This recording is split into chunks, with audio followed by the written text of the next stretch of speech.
मौलाना हुसैन हसन मदनी रहमतुल्लाह अलैह अपने साथ में कफन लेकर गए थे और कहा था, स्टेज पर जब खड़े हुए थे तो कफन को दिखला दिया था कि देखो मैं अंग्रेजों की गुलामी पसंद नहीं कर सकता, मैं कफन साथ में लेकर आया हूँ, अगर किसी की हिम्मत है तो वो मेरे सीने के अंदर गोली मारे।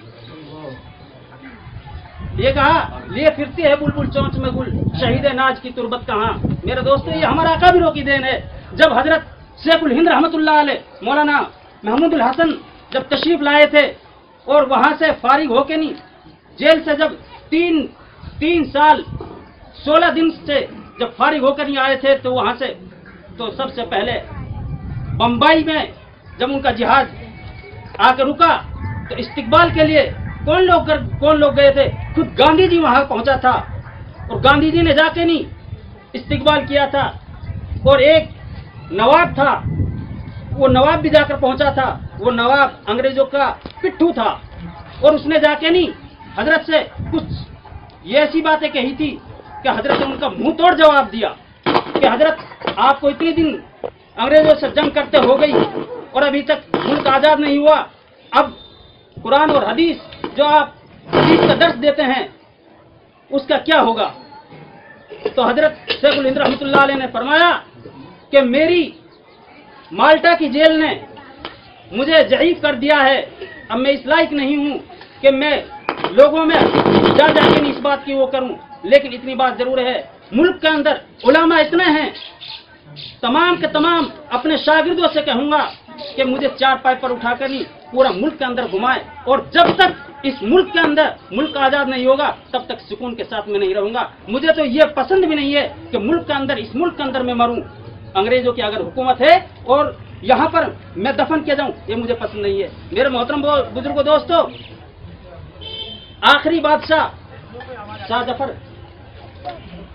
शाह जफर था, जब उनसे इस मुल्क के अंदर से हुकूमत छीनी गई थी और कब्जा मुल्क के अंदर कर लिया गया था, तो शाह जफर के सामने अंग्रेज क्या लेकर आए थे?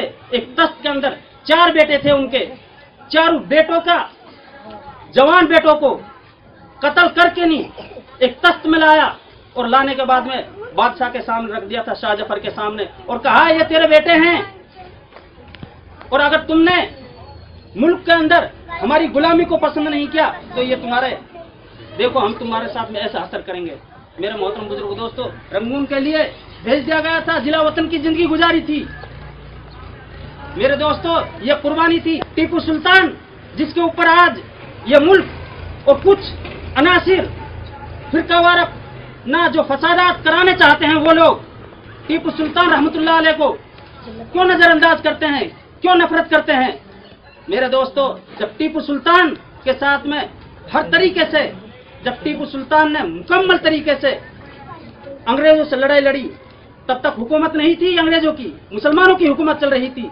लेकिन डर यह था कि जब तक टीपू सुल्तान हयात हैं उस वक्त तक हम अंग्रेजों को हिंदुस्तान के ऊपर हुकूमत नहीं कर सकते।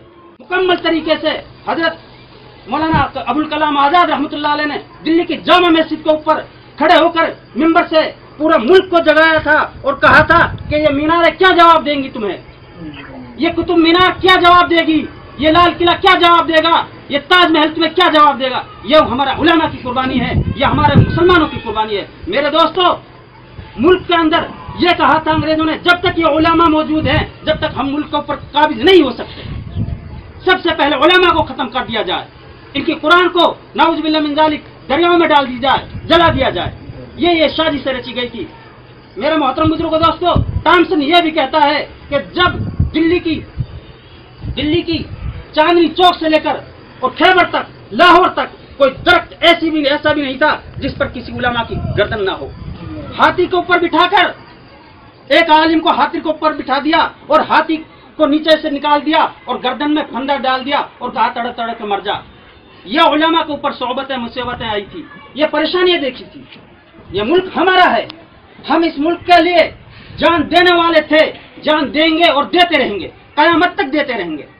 ये किसी बात की हुकूमत नहीं है कि मुसलमानों को ये कहे, अगर बिलफर्ज मान ले मुसलमानों के ऊपर ये तनकीद की जाती है कि मुसलमान बाहर से आए हैं, तो मैं ये पूछना चाहता हूँ कि ठीक है हम बाहर से आए हैं, क्या तुम्हारा बाप का मुल्क है?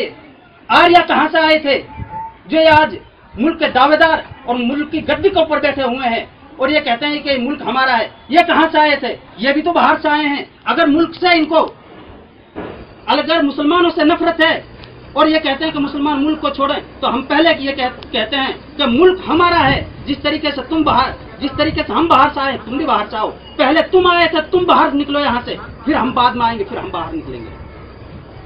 किसी की मजाल नहीं है कि मुल्क से कोई किसी को निकाल दें। इस मुल्क के लिए हमने कुर्बानी दी है और इस मुल्क के लिए जब तक उलमा, आज भी उलमा के अंदर, रगों के अंदर वो खून मौजूद है जो कुर्बानी देने के लिए मौजूद है।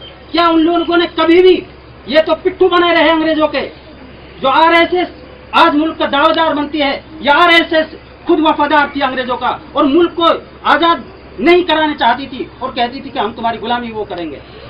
मेरे दोस्तों, जब जमीयत उलमा हिंद 1919 में जब कायम हुई थी तो उस वक्त में कांग्रेस से हाथ मिलाया था हजरत मौलाना अब्दुल रशीद गंगोही रहमतुल्लाह अलैह से। किसी ने पूछा क्या मुसलमान कांग्रेस में दाखिल हो सकता है, तो हजरत गंगोही ने यह कहा कि हाँ, जिस तरीके से दो, एक हिंदू हो एक मुसलमान हो, आपस में दोनों नेक तिजारत यानी जायज तरीके से तिजारत कर सकते हैं, इसी तरीके से जायज बात के लिए मुत्तहिद हो सकते हैं। मेरे दोस्तों, उस वक्त में लोगों ने कहा कि आप कांग्रेस में क्यों दाखिल नहीं होते, तो मौलाना ने फरमाया कि मुझे यह भी है कांग्रेस के ऊपर कहीं ये अंग्रेजों से हाथ ना मिला ले। मैं इस बात के ऊपर राजी नहीं हूं कि जब तक मुल्क आजाद नहीं होगा तब तक मैं किसी भी तरीके से ये मेरे ऊपर बैठ कर, मेरे हाथ से बैठ करें और मुझसे दावा करें और मेरे दिल को मुतमईन करें कि कांग्रेस कंधे से कंधा हाथ मिला के इन मुल्क को आजाद कराएगी, तो मैं इनके साथ दूंगा, वरना मैं इनके साथ देने वाला भी नहीं हूँ। मेरे दोस्तों, मुल्क के लिए हमारे अकाबिरों ने यह कुर्बानी दी। शेखुल हिंद रहमतुल्लाह अलैह ने कैसी कैसी कुर्बानी दी थी। मेरे दोस्तों, बुढ़ापे के आलम में शेखुल हिंद रहमतुल्लाह अलैह माल्टा की जेल में गए। हमें अपनी तारीख को दोहराना पड़ेगा, हमें अपने उलमा की कुर्बानी को याद करना पड़ेगा। मेरे दोस्तों, दावे करने से कुछ नहीं होता। हम दावा जो करते हैं वो सच्चा दावा करते हैं। आज भी हमें मुल्क से मोहब्बत है और मुल्क के लिए हर मुसलमान और खास तौर से उलमा आज भी जान की कुर्बानी देने के लिए तैयार है। मेरे दोस्तों, इन चीज़ों के ऊपर मैं अपनी बात को ख़त्म करता हूँ। बताने के लिए तो बहुत सारी बातें हैं, हमारे उलमा बैठे हुए हैं, इनके पास में बहुत सारी बातें थी, लेकिन टाइम भी बहुत ज़्यादा हो गया। अब हम इसी के साथ में अपने प्रोग्राम का इख्तिताम करते हैं और मैं बड़े ही मुअद्दबाना दरख्वास्त करता हूँ हज़रत कारी साहब से वो तशरीफ़ लाएँ।